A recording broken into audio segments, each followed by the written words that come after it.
Mga kaneli, hello.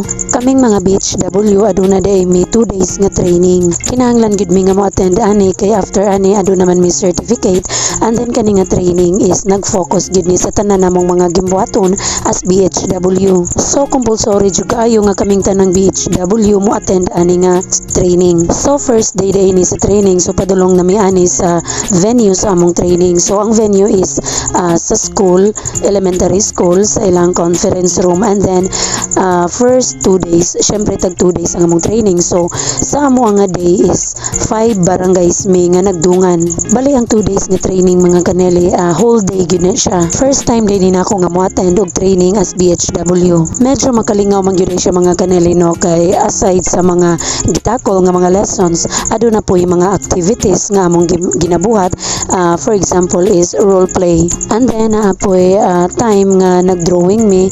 Bali related gyapon ni sa amo ang training as BHW. So ani nga day, first day pa ni namo mga kaneli, pero sa tinuod lang daghan na gyud kaayo mi nga nakatunan. So ana nga time day mga kaneli, before mi proceed sa mga itakol nga lessons, na day mi pretest. So makaingon ko mga kaneli nga kaning time mura gyud pud mi og mga estudyante, kay syempre naman gyud exam. Simple ra gud kaayo ang exam mga kaneli, na ay 1 to 10 or 1 to 11 man siguro to nga true or false, and then na ay identification nga parte to siya sa milk code, syempre related gyapon sa BHW, kay syempre BHW training man eh. So syempre sa usa ka panagtigo mga kaneli, di jud malimtan ang energizer. So mao to after lunch, kay syempre tingduka man na nag energize sa gyud mi sa among mga lawas, charot. And then syempre kay first day man na, so kami kada barangay gipangayuan gyud og kanang jingle man siguro na. So mao na ni nagrepresent nan mi sa among barangay. So na mi sa atubangan, medyo makalingaw gyud ang mga ingon ani nga panahon mga kaneli, kay ma-enjoy man ka nga na nagtapok mo nga mga kaubanan sa buhat.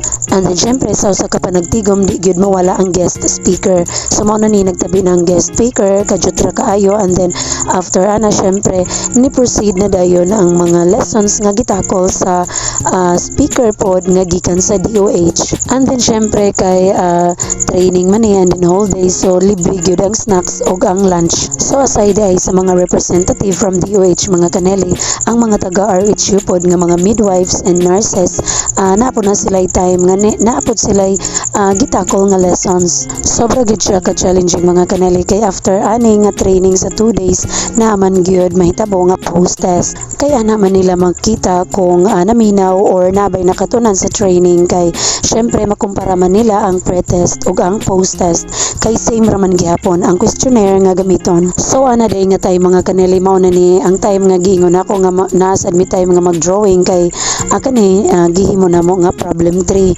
So nag-focus mi kung unsay problema sa amo nga barangay. So sa amo ang barangay is ang main problem gyud karong panahon ng mga kaneli is ang stunting. Bali na diha sa problem 3, sa lalom ang problema, and then unsay mga epekto na dina makita, and then sa usa ka chart is napo dito ang solusyon kung unsay angay buhaton sa problema sa among barangay para masolusyonan kini. And then syempre kung mag-drawing or maghimo ka og chart or problem 3, pagkauman gyud ana aduna gyoy paghimuon nga explanation, syempre mo adto sa atubangan kung kinsay representative sa kada barangay nga mo explain sa amo nga gibuhat nga problem 3. Bali every barangay di ay is lain-lain ang problema, pero kani sa amo nga stunting na may kapareha nga barangay, kay mao man sad ang problema or maoy main problem sa ilaha nga barangay. Bali ang among training di ay is 8 to 12, and then sa hapon is 1 to 4.